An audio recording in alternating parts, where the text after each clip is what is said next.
Hello dear students, in this video we discussed about the chapter number 5 early empire from the history standard is 6 and subject is SS. So before we starting about the chapter, let's we discuss some new word of this chapter. First one is prowess, that means extraordinary bravery or ability, especially in a combat. This word is used for those who are extraordinary brave, plus those who have a special ability in the combat or battle, that means they are expert in the war and especially like warriors. Next word is a gunsung, a form of a government where the power is exercised by an elected chief. In ancient republic, power was often exercised by a group of elected people. That means कि ऐसे government में जहाँ power exercise जो है वो किसी एक elected people के थ्रू किया जाता है, यानी इलेक्टेड चीफ के थ्रू किया जाता है वो, तो उसे भी हम गनसंग कहते हैं. But special thing is that कि वो पर्सन जो है वो इलेक्ट किया जाए. हेरिडेटरी या फिर किंगशिप की बात नहीं हो रही, यहाँ पर इलेक्टेड पर्सन की बात हो रही है. सेम थिंग पर एंशियंट रिपब्लिक्स में हमें जो देखने को मिलता था कि power was offend exercise by the group of elected people, यानी कि हर एक ब्रांच को और हर एक फील्ड को जो है वो एक डिवाइड कर देते थे और हर एक फील्ड में जो है वो एक इलेक्टेड पर्सनस को रखते थे. तो उससे रिलेटेड सारे डिसीजन जो है वो एक इलेक्टेड पर्सन रहता था. बट यहाँ पर वैसे जितनी ब्रांच है उतने इलेक्टेड पीपल्स देखने को मिलते थे. सो अगर कोई स्टेट या किंगडम के रिलेटेड कोई भी इम्पॉर्टेंस डिसीजंस लेना है तो वो कोई एक इंसान नहीं बल्कि सारे इलेक्टेड पीपल्स जो है वो डिस्कशंस के बाद लेते थे. एंड वन मोर थिंग, इस डिस्कशंस में जो मेजॉरिटी डिसीजन होता था वही फॉलो होता था. Let's discuss next word, that is monarchy. Supreme power और sovereignty held by a single person. Supreme power और sovereignty held by a single person, that means कि एक सिंगल पर्सन जो है सारा पावर जो है या फिर इम्पोर्टेंट डिसीजंस लेने की सारी पावर है वो सिर्फ एक इंसान या वेदर इट्स किंग हो या राजन हो या जो भी हो तो उसी के पास रहती हो, और वहाँ पर वो सिंगल पर्सन का वर्ड एक ही लास्ट माना जाता हो. ऐसे सिस्टम को मोनार्की कहते हैं. Tax, a share of a produce or a labour extracted by the state from the producers often through the forcible means. Tax जो है वो दो तरीक़ों से कलेक्ट किया जाता था. एक तो उन लोगों से लेबरियस वर्क करवा कर या फिर कोई प्रोडक्ट्स है वो बनवा कर, otherwise producers that means a farmer या मर्चेंट्स या फिर क्राफ्ट पीपल जो अपना वर्क करते हैं और उन्होंने जो प्रोड्यूस किया है उसमें से वो 1/6% ले लेते थे, या फिर फार्मर्स के पास जो है वो 1/6 ऑफ ग्रेन्स या फिर जो भी उन्होंने ग्रो किया हो वो ले लेते थे. तो इस दो तरीक़ों से वो टैक्स लेते थे, और टैक्स जो है वो फोर्सिबली लिया जाता था. That means is a compulsory, everyone have to pay something. अगर उनके पास देने के लिए कुछ नहीं है तो उनसे वर्क करवाया जाता था. Guild, associations of a craft people, artisans or a merchants pursuing the same trade or occupations, यानी same trade यानी same business और occupation यानी जिनका काम same हो, ऐसे craft peoples, artisans और merchants जो है वो साथ में मिल के एक ग्रुप को क्रिएट करते थे, और जो ट्रेड से रिलेटेड हो या फिर उसके ऑक्यूपेशन से रिलेटेड जो भी इम्पोर्टेंट डिसीजंस थे वो सारे साथ में मिलकर लेते थे और एक एसोसिएशन बनाते थे, या फिर आप समझ सकते हो कि पूरा एक ट्रेड का जो है वो एक समाज बनाते थे. That is called guild. Next is a patricide, the act of a killing one's father. ये जो है वो हमें हिस्ट्री में पहली बार देखने को मिलेगा. When we discuss about this in this chapter तब हम थोड़ा डिटेल में डिस्कस करेंगे कि पैट्रिसाइड का मतलब होता है कि अपने ही फादर का किल करना। अगर हम किंग की बात करें तो उस टाइम पर ब्रदर किलिंग, फिर किंगशिप के लिए या फिर सक्सेसर बनने के लिए एक दूसरे का मर्डर करना, ये उस टाइम पर होता था। तो उसमें से ही अगर सन है खुद ही अपने फादर का खून कर दे या फिर मर्डर कर दे, तो in that situation this word is use. Next word is dissensions. This one, dissensions means strong disagreement, यानी कि strongly असहमत रहना, यानी कि जो भी पॉइंट हो उससे उनकी सहमति ना हो, but they have a different ideology, या फिर उनके पे कोई भी डिफरेंट थॉट्स हो वो। विशति, tax collected in the form of a labor and was called vishati, yani as we already discussed about that the tax has been collected by the two way, whether it's by doing the laborious work and otherwise it's by taking the some products of them। तो यहाँ पर अगर tax जो है वो laborious work या फिर labour के थ्रू कलेक्ट किया जाए तो उसे विशति कहते हैं। Next word is a standing army. Permanent army always in the state of preparedness. Preparedness मतलब कि ऐसी आर्मी जो हमेशा स्टेट के लिए रेडी हो फॉर द, चाहे in case of the war, in case of the Reds, या फिर कोई अनवांटेड इन्वेशंस है, तो ऐसे सिचुएशन में जो है वो आर्मी हमेशा अपने स्टेट के लोगों के लिए और अपने किंग को प्रोटेक्ट करने के लिए हो, ऐसी आर्मी को स्टैंडिंग आर्मी को देखने को मिलते हैं। सो इन अर्ली एंड लेटर वैदिक वी डिस्कस्ड अबाउट दिस के अर्ली और लेटर वैदिक में हमें कोई स्टैंडिंग आर्मी देखने को नहीं मिलती थी। Still the king is a powerful, पर उसके बावजूद भी हमें कोई स्टैंडिंग आर्मी देखने को नहीं मिलती थी। बट इन अर्ली एम्पायर्स में हम जो है वो कुछ किंग और उनकी स्टैंडिंग आर्मीज़ के बारे में पढ़ेंगे। So now we starting our chapter.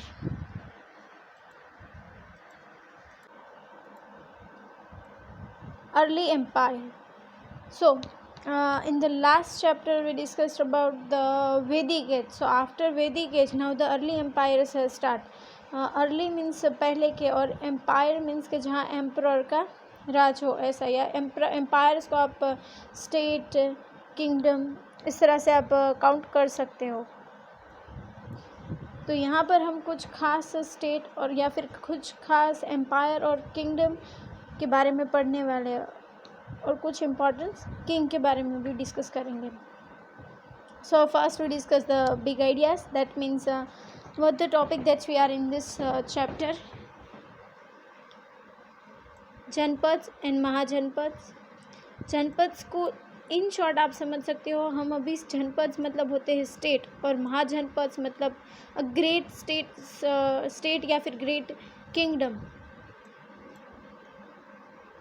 Type of governments, monarchies and जनसंघ। मोनार्कीज में हम पहले भी डिस्कस कर चुके हैं कि अगर सारा स्टेट का पावर या फिर सारा गवर्नेंस का पावर जो है वो अगर किसी सिंगल पर्सन के पास हो तो दैट इज़ कॉल्ड मोनार्की। और जनसंघ के सारा पावर जो है वो किसी एक पर्टिकुलर पर्सन के पास नहीं होता है, पर ग्रुप ऑफ इलेक्टेड पीपल जो है उसके पास सारा पावर होता है, और जो ग्रुप ऑफ इलेक्टेड पीपल्स है वही सारे इंपॉर्टेंट डिसीजन डिस्कस करने के बाद लेते थे। Next is agriculture, trade and society, यानी अर्ली एम्पायर्स में किस तरह का एग्रीकल्चर, ट्रेड और सोसाइटीज़ जो हमें देखने को मिलती थी। देन केस स्टडी, जैसे हमें हिस्ट्री के हर एक चैप्टर में एक केस स्टडी दिया जाता है वैसे इसमें भी है, तो इसमें हम 2 केस स्टडी करने वाले हैं, एक है मगध और दूसरा है वाजी।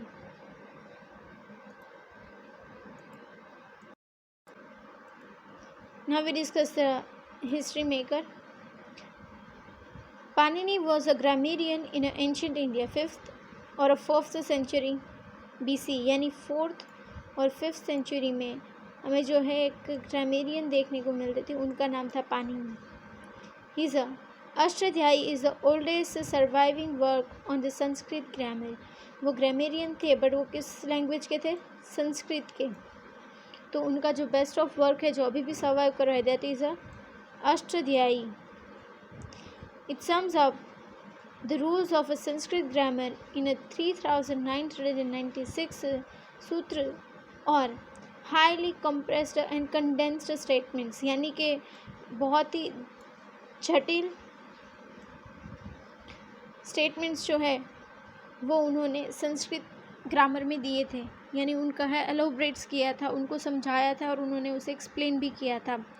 तो वैसे उन्हें 3996 जो है वो सूत्र जो है वो उनकी जो अष्टाध्यायी वर्क है हमें उसमें देखने को मिलते हैं। Now we discuss at a glance. Janpads and Mahajanpads means king in the great kingdom. तो इसके अंदर जनपद कैसे बने, महाजनपद कैसे बने, कुछ किंग्स है, कुछ किंगडम्स है, that should we discuss. First is rise of monarchies and republic, यानी कि मोनार्कीज एंड रिपब्लिक्स मीन्स गणसंघ, तो ये राइज कैसे हुए। देन तो मोनार्की एंड रिपब्लिक जो है वो हमें कहाँ देखने को मिलते हैं, तो कि Magadha emerge as the most important mahajanapada. As if I told जनपद का मतलब फॉर दिस आप किंगडम, एम्पायर, स्टेट, राज्य समझ सकते हो, और महाजनपद का मतलब होगा ग्रेट किंगडम। ग्रेट जनपद मतलब राज्य और महा मीन्स ग्रेट होता है, तो ग्रेट राज्य या फिर ग्रेट किंगडम भी आप समझ सकते हो। तो वैसे ही सभी किंगडम्स में मगध एमर्ज्ड, उभर के आना, कि सबसे ग्रेट जो है वो मगध उस टाइम पर हमें देखने को मिलता है, यानी अर्ली एम्पायर के टाइम पे सबसे पावरफुल जो महाजनपद था वो मगध। इम्प्रूवमेंट्स इन एग्रीकल्चर, यानी अर्ली एम्पायर के टाइम पे हमें एग्रीकल्चर टेक्निक में वो ज़्यादा एवोल्यूशंस और इम्प्रूवमेंट्स है वो देखने को मिला है। ये सारे हमारे टॉपिक्स रहेंगे, that's we have to discuss. Use of iron and use of techniques like paddy transplantations. What is a paddy transplantations, ये हमारा पूरा टॉपिक रहेगा। तो इसके अंदर एक स्पेशल तरीके से फार्मिंग की मेथड रहती है, we discuss this in detail.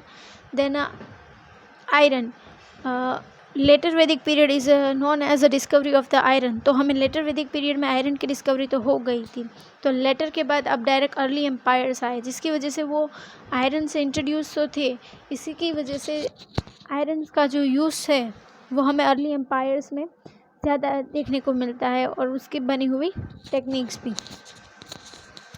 Increase in a trade, अब जब एग्रीकल्चर में हमें इम्प्रूवमेंट्स देखने को मिलते हैं, उसकी टेक्निक्स में हमें जब इम्प्रूवमेंट्स देखने को मिलते हैं, तो इसकी वजह से अर्ली एम्पायर्स के जो बिज़नेस है उसमें भी हमें बढ़ोतरी या फिर इंक्रीजिंग देखने को मिलता है।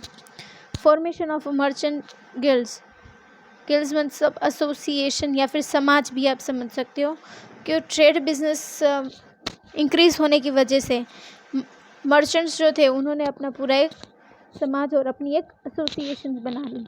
Then emergence of sea ports on the west, emergence का मतलब होता है उद्भव होना। ट्रेड बिजनेस में ज़्यादा होने की वजह से लोगों को उस टाइम के यानी अर्ली पीपल्स को सामान को पहुंचाने के लिए और अपनी चीज़ों को एक से दूसरी जगह लाने के लिए रोडवे से भी ज़्यादा कोई अच्छा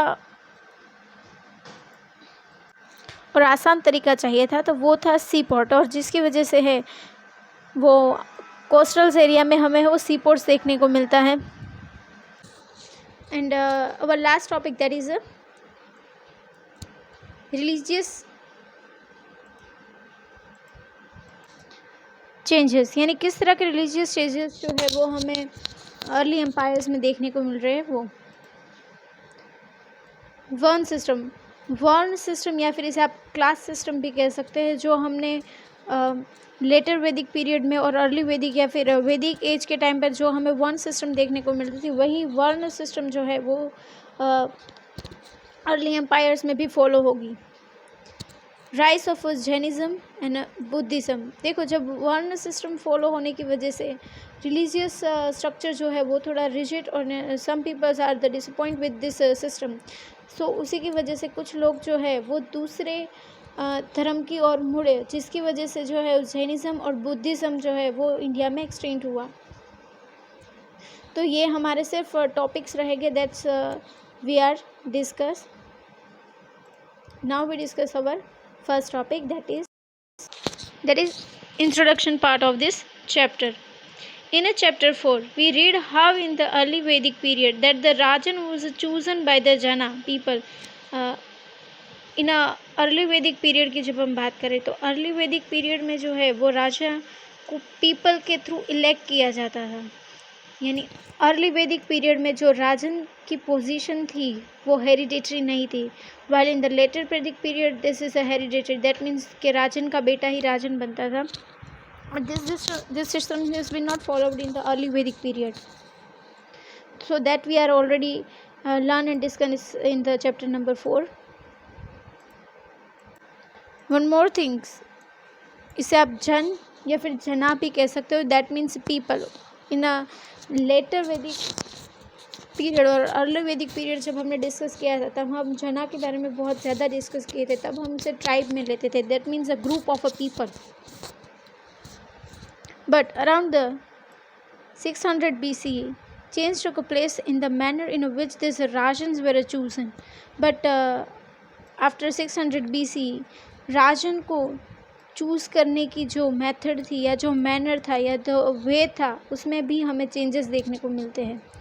Some men now become the Rajan by the displaying their military prowess. Displaying का मतलब होता है दिखाना, कि पहले राजन जो थे वो लोगों की मदद से इलेक्ट किए जाते थे। उसके बाद 600 BC के बाद हमें चेंजेस देखने को मिला। तो किस तरह के चेंजेस देखने को मिला कि राजन जो है वो अपनी पोजीशन को बनाए रखने के लिए और बचाए रखने के लिए, या फिर कोई भी ट्राइब्स का जो पावरफुल मैन है वो राजन बनने के लिए जो है वो अपनी मिलिट्रियन प्रोवेस, दैट प्रोवेस भी हमने डिस्कस किया था, but still we again discuss this word, that is extraordinary bravery or ability especially in the combat or battle। यानी कि अपने वॉर में और कॉम्बैट में जो उसके पास स्पेशल एबिलिटीज़ है वो शो करके वो राजन बनते थे। And promising to protect their subjects and by performing the big sacrifices. सिर्फ वो अपने मिलिट्री प्रोवेस की वजह से ही नहीं, पर वो लोगों को ये यकीन यानी कि प्रॉमिस भी करते थे कि वो उनको प्रोटेक्ट करेंगे, वो उनके जना को, उनके ट्राइब्स को प्रोटेक्ट करेंगे। और by performing this big sacrifices in sense of the Ashwamedha yagya, Vajapeya, ये भी हम चैप्टर नंबर 4 में डिस्कस कर चुके हैं। Still we are discuss this in this chapter. The most common sacrifice performed by the powerful kings was the Ashwamedh sacrifice or the horse sacrifice। यानी जितने भी sacrifices परफॉर्म किए जाते हैं उन सब में the most पावरफुल किंग जो होते हैं वो अश्वमेघ यज्ञ परफॉर्म करते हैं, या फिर उसे हॉर्स सेक्रीफाइस भी कहा जाता है।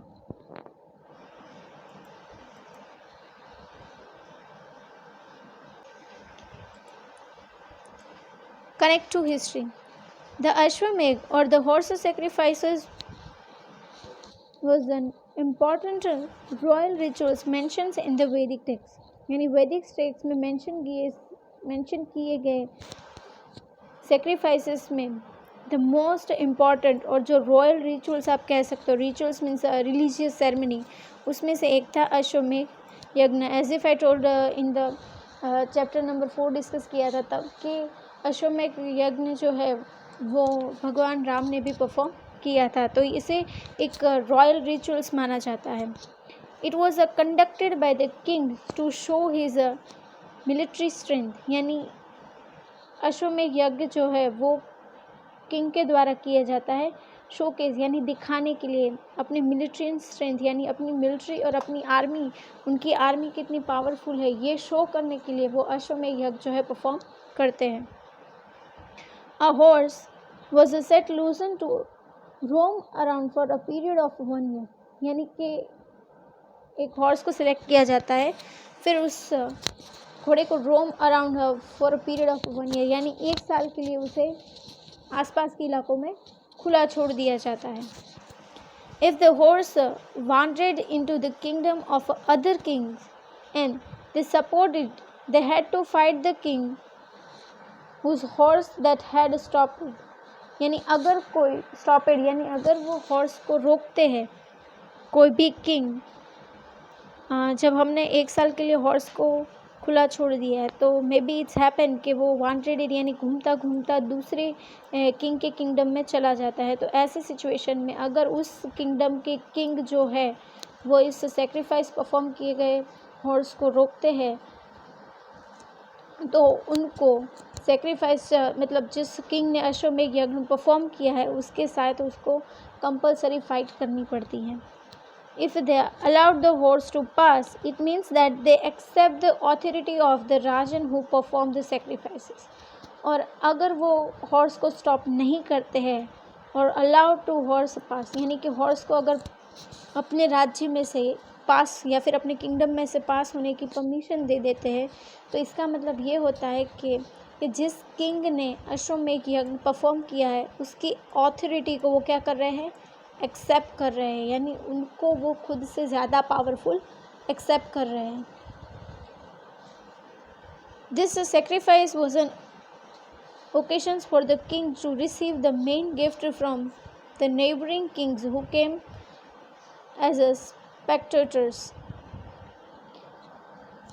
यानी सेक्रीफाइस परफॉर्म करने से एक ऐसा ओकेजन्स बनता है जहाँ के नेबरिंग किंग्स यानी आजू बाजू के जो भी किंग्स हैं वो राजा को गिफ्ट देते हैं। द किंग, चीफ क्वीन और Mahishi play a significant role in this rituals, यानी अश्वमेध यज्ञ में क्वीन और Mahishi means the main queen. Ancient time पे देखे तो कभी कभी ऐसा होता था कि कुछ किंग की 3-4 वाइफ होती है, तो उसमें से भी जो चीफ क्वीन हो या फिर जो मेन क्वीन हो वो अश्वमेध यज्ञ परफॉर्म करने के टाइम पर किंग के साथ रिचुअल्स में पार्ट लेती है।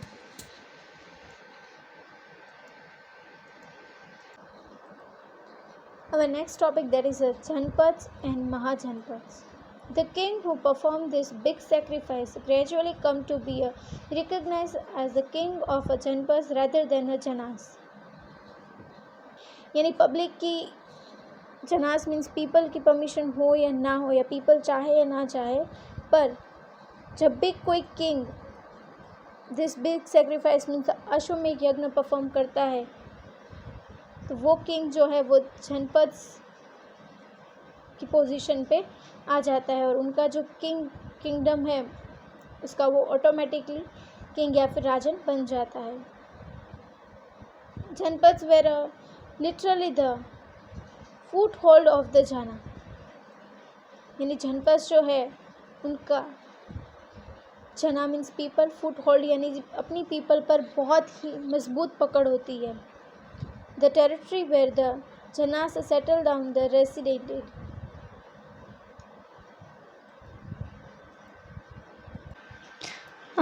they said that the foothold of the janas, that means उनका people पर कंट्रोल होता है। अदरवाइज टेरिटरी मीन्स के जहाँ पर पीपल है वो सेटल डाउन्स होते हैं या फिर जहाँ पर वो रेसिडेंट मीन्स रहते हैं उस जगह पर भी जनपद का जो है वो strong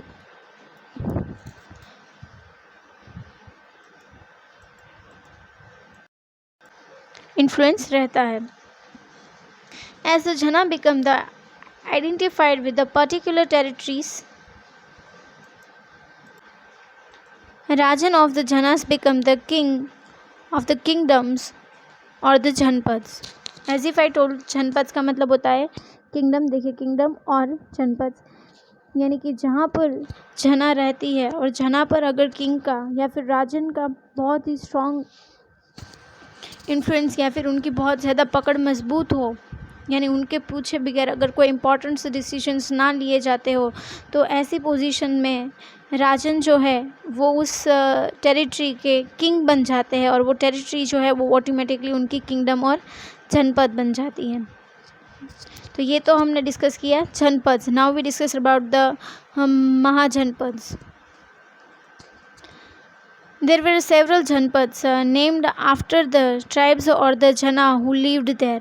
By 600 BC, many of these Janpads had become bigger and more powerful. यानी कि 600 BC के आसपास जो है वो हमें बहुत सारे जनपद जो है वो देखने को मिलते हैं। उसी में से आफ्टर दैट जो जनपद है वो more powerful because of their military और पीपल की वजह से जो है वो कुछ जनपद जो है वो ऑटोमेटिकली महाजनपद में कन्वर्ट हो जाते हैं। तो वो किस तरह से होते हैं, that's we discuss.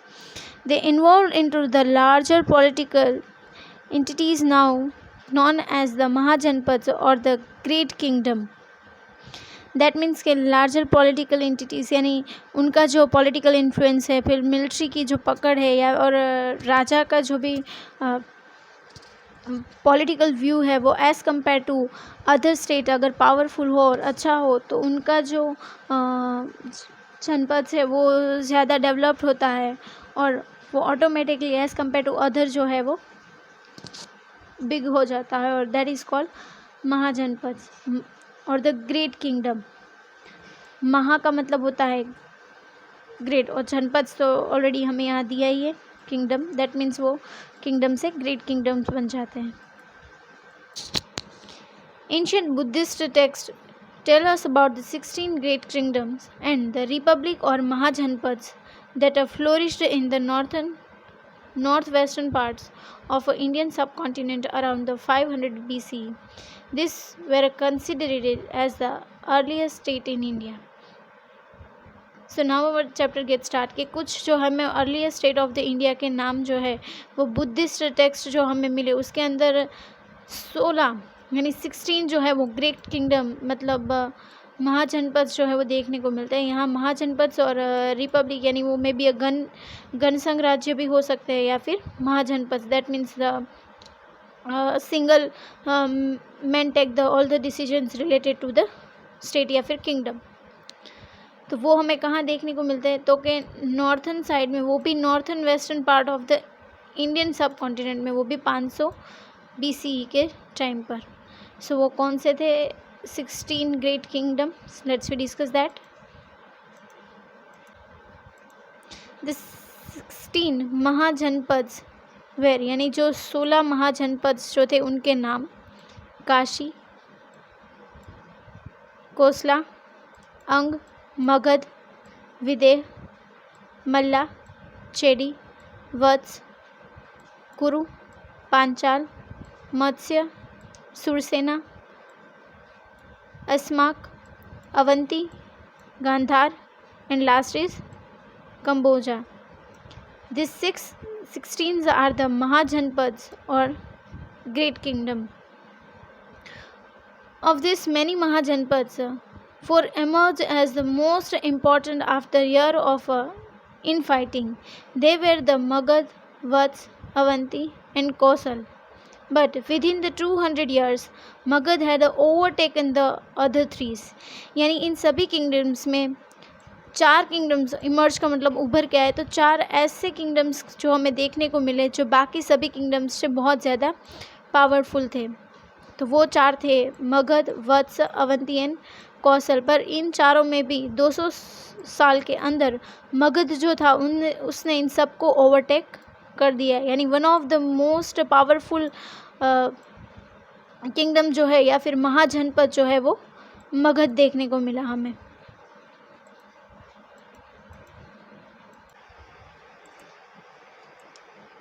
Type of governments. Now we discuss that what kind of which type of the governments has been found in the mahajanapada, यानी महाजनपद जो थे वो किस तरह के गवर्नमेंट से रन होते थे यहाँ पर, या फिर वहाँ पर किस तरह का सिस्टम जो था वो हमें देखने को मिलता था। तो some of the mahajanapadas were republic और ganasangha which were governed by the council, as if we already discuss in a new word that is a ganasangha का मतलब होता है कि जहाँ पर इम्पोर्टेंस डिसीजंस जो है रिलेटेड टू द महाजनपद वो सारे हैं, वो इलेक्टेड पीपल्स का एक काउंसिल होता है और हर एक काउंसिल के लिए एक पर्टिकुलर पीपल को इलेक्ट किया जाता है। This one is not a hereditary, यहाँ पर इलेक्ट किए हुए पीपल देखने को मिलते हैं। तो ये इलेक्टेड पीपल जो है वही सारे इम्पोर्टेंस डिसीजंस जो है वो लेते हैं। तो कुछ राज्यों में और कुछ ग्रेट किंगडम्स में हमें जो है वो गणसंघ देखने को मिलता है। द रिपब्लिक ऑफ अवाजी और वरीजी वॉज वन सच एग्जाम्पल, यानी एक स्टेट जहाँ हमें रिपब्लिक यानी कि गणसंघ देखने को मिलता है वो है वाजी। अदर सच एज कौशल और Magadha were the monarchies means कि वहाँ पर सिंगल पर्सन जो है वही सारे importance decisions related to the kingdoms जो है वो लेते हैं। तो ये मोनार्की सिस्टम जो है वो हमें कोसला और मगध में देखने को मिलती है। तो ये दो तरह की जो है वो हमें गवर्नमेंट्स देखने को मिलती हैं।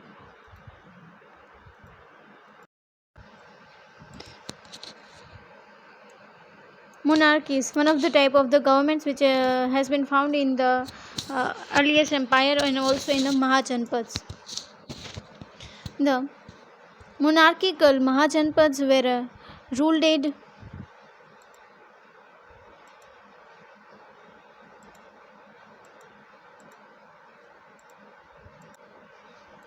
by individual kings. कि हमें जो है वो उस टाइम पर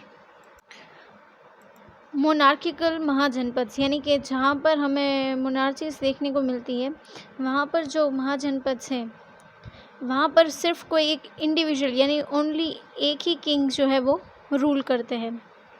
many of the Kings of the mahajanapadas become a very powerful and the monarchy become the dominate from of a state and a government, यानी कि किंग जो है वो कई महाजनपद में बहुत पावरफुल मीन्स बहुत ज़्यादा पावरफुल हो गए थे और इसकी वजह से जो है वो मोनार्की जो है वो बाकी सारे स्टेट्स की गवर्नमेंट्स को डोमिनेंस मीन्स कंट्रोल करने लगे थे। किंग्स ही जो थे वो kingship was a hereditary, the oldest son inherited the kingdom and become the king after the father, यानी कि किंग बहुत पावरफुल होने की वजह से और किंग का इन्फ्लुएंस भी बहुत ज़्यादा होने की वजह से और गवर्नमेंट्स को डोमिनेट करने की वजह से किंगशिप जो है वो हेरिडेटरी हो गई, यानी कि किंग का जो ओल्डेस्ट सन होता है वही किंग के डेथ के बाद जो है वो नेक्स्ट किंग बनता है। The king come to be symbolise the state, he had the absolute power and was regarded as the protector of a society and dharma, यानी किंग को स्टेट के सिंबल के तरीके से यूज़ किया जाता है, यानी कि स्टेट को जो है वो किंग सिम्बलाइज करते थे और वो जो उसके पास यानी किंग के पास जो है वो स्टेट से रिलेटेड कोई भी डिसीजंस लेने का एब्सोल्यूट पावर होता था और सोसाइटी भी किंग को जो है वो एक प्रोटेक्टर के तरीके से और धर्म को प्रोटेक्ट करने वाले तरीके से देखती थी। He was assisted by the amatyas और officials ministers while governing by the सेनापति while conquering other lands and fighting, and by the purohit while performing the religious and the social duties. So king government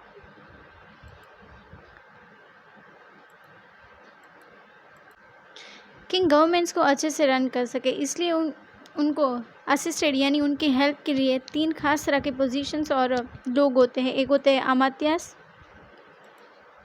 this one जो officials और ministers होते हैं, then second is सेनापति, जो है वो war और fighting with the other king या फिर इन केस ऑफ रेड में वो हेल्प करते हैं. Then last is a purohit, who is helping the kings and other peoples in the performing the religious and the social duties. Powerful kings needed standing armies, permanent army always in the state of preparedness. Standing armies का मतलब होता है कि permanent army, ऐसी army जो हमेशा के लिए हो. लेटर वैदिक पीरियड में हमें कोई स्टैंडिंग आर्मीज़ जो है वो देखने को नहीं मिलती थी, बट इन नाउ हमें जो है वो स्टैंडिंग आर्मी देखने को मिलती है, और जिसकी वजह से किंग जो है वो ज़्यादा पावरफुल बन जाते हैं.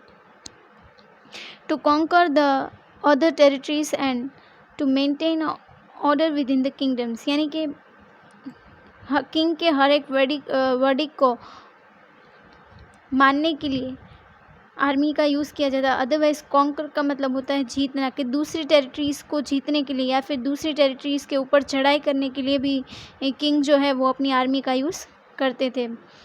Soldiers were paid regular salaries by the king through the year, यानी सोल्जर्स को थ्रू आउट द ईयर जो है वो किंग रेगुलर सैलरी पे करते हैं.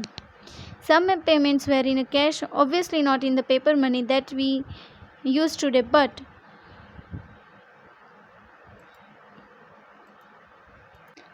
इन पंचमार्क कॉइन्स, यानी कि सोल्जर्स को through the year king जो है वो पेमेंट्स देते थे. तो वो पेमेंट्स जो है वो ऑब्वियसली पेपर, यानी कि पेपर मनी जो हम अभी यूज़ करते हैं वैसी पेपर मनी उस टाइम पर नहीं देखने को मिलती थी, बट वो पे करते थे. पंचमार्क्स कॉइन, ये जो है वो अलग अलग एलिमेंट से बने हुए थे, यानी ये डिपेंड करता है वो किस एरा के थे, क्योंकि कुछ पंचमार्क कॉइन्स जो है वो हमें आयरन्स के, गोल्ड्स के, ब्रॉन्ज के ये देखने को मिलते हैं.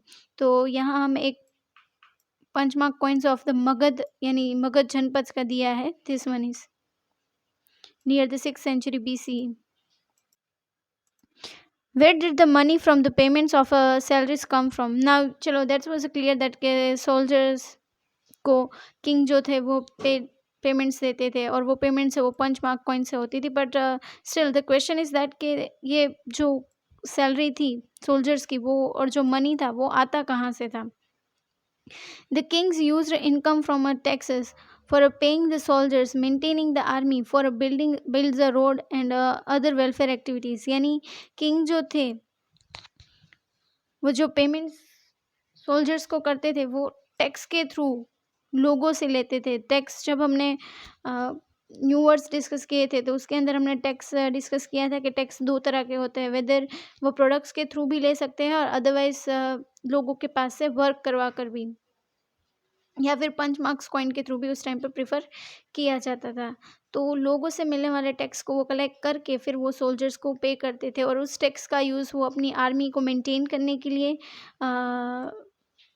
रोड्स को बनाने के लिए, और वेलफेयर एक्टिविटीज़ यानी टेम्पल्स बनवाने के लिए, या फिर लोगों की प्रोटेक्शन के लिए ये मनी जो है वो यूज़ होती थी.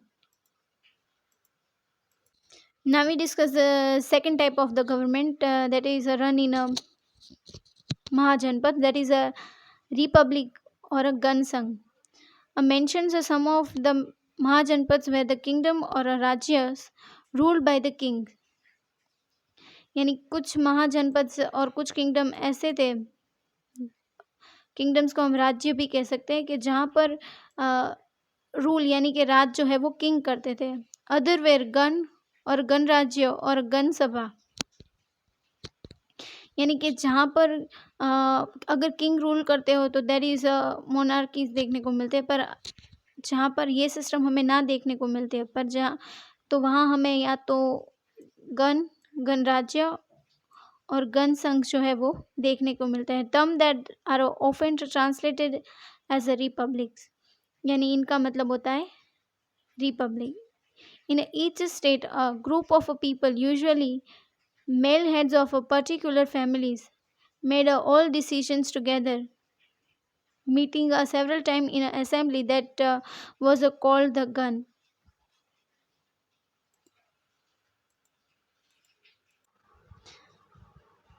One thing, this word gun इसे आप गण भी बोल सकते हो। गण जो है वो हमारी मीन्स संस्कृत और हिंदी लैंग्वेज में आ जाएगा। तो गण जो है वो एक ख़ास तरह की असेंबली का आयोजन किया जाता था, जिसमें कि हेड ऑफ़ फैमिली के जो मेल होते हैं वो सारे मिलकर together take the decisions related to the families हो या रिलेटेड टू द सभा या फिर जो भी इशू हो उसके लिए डिस्कस करते थे, तो उसे कंबाइनली गण कहते थे। Kshatriya families who owned most of the lands in the gana sangha were the one who exercise a political power in this republics, यानी कि क्षत्रिय फैमिलीज़ में जिसके पास सबसे ज़्यादा लैंड हो या फिर जो ज़्यादा पावरफुल हो इन टर्म्स ऑफ द पॉलिटिक्स या फिर इन टर्म्स ऑफ देयर प्रोनेस, तो ऐसे लोग जो है उनको गण सभा में ख़ास पोजीशन मिल जाती थी और उनका इन्फ्लुएंस जो है वो हमें गण संघ में ज़्यादा देखने को मिलता था। Thus, a Republican Mahajanpad was ruled by a group of people rather than by a single individuals. और इसी की वजह से जो रिपब्लिकन महाजनपद थे, यानी कि जहाँ पर हमें गणसंघ देखने को मिलता था, ऐसे किंगडम जो थे वो ग्रुप ऑफ पीपल के थ्रू जो है वो रूल यानी राज किया जाता था और सारे डिसीजंस जो है वो लिए जाते थे, रदर देन यानी कि किसी सिंगल इंडिविजुअल्स की मदद से नहीं। All the kingdoms and the ganasanghas had a large capital cities, यानी महाजनपद और गणसंघ थे उसके हमें बहुत सारे जो है वो बड़े बड़े कैपिटल सिटीज़ देखने को मिलते थे। Some of the cities were fortified by a massive brick walls to provide protection from raids and invasions, यानी इन्वेशंस का मतलब होता है आगमन, यानी कुछ कैपिटल्स ऐसे थे जिन्हें fortified by a massive brick walls, यानी उसके आसपास फोर्ट के पूरे शहर के या फिर सिटी के आसपास जो है वो ब्रिक की मदद से एक वॉल बना दी जाती थी, जिसकी और हर वॉल के पास जो है वो एंट्रेंस गेट रखे जाते थे। सो एंट्रेंस गेट में विदाउट परमिशंस दूसरे राज्य से या फिर दूसरे किंगडम से कोई आ सकता नहीं था, और अगर इन केस ऑफ रेड और इन्वेशंस होते हैं यानी आगमन होता है बाहरी, तो वो भी आसानी से रोक और मैनेज किया जा सकता है। Let's revise this two topics because this two are very important. First one is that is monarchies. तो मोनार्कीज जिस महाजनपद में हमें देखने को मिलता था वहाँ के द मोस्ट पावरफुल पर्सन जो होते थे वो किंग होते थे, और किंग जो है वो स्टेट को सिम्बलाइज करते थे। दैट मीन्स के किंग जो है वो स्टेट से रिलेटेड या फिर किंगडम से रिलेटेड जो भी इम्पोर्टेंट डिसीजंस है वो खुद लेते थे, और वो लोगों को ये प्रॉमिस भी करते थे कि वो लोगों को प्रोटेक्ट और धर्म को भी प्रोटेक्ट करेंगे।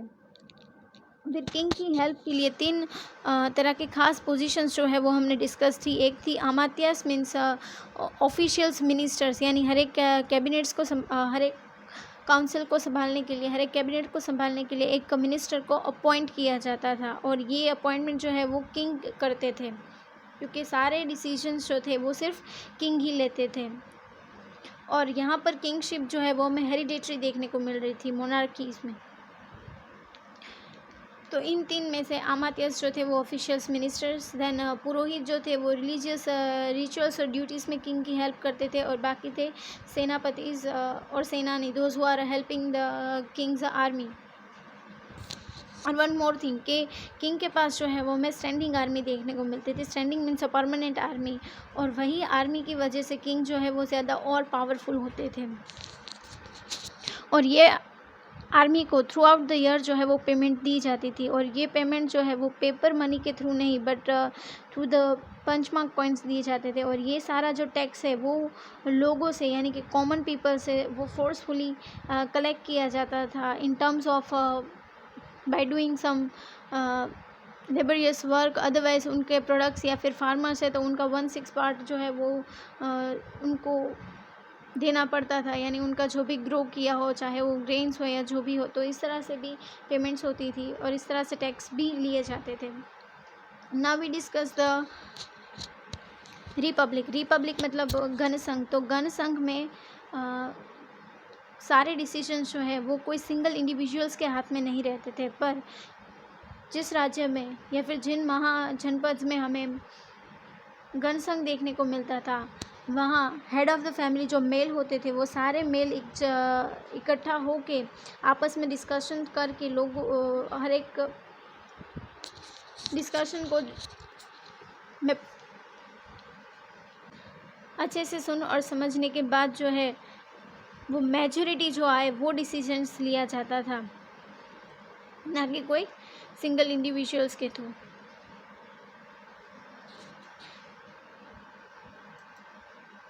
सो this are the major 2 type of governments जो है वो हमने डिस्कस की है। Now we discuss the next topic, that is agriculture.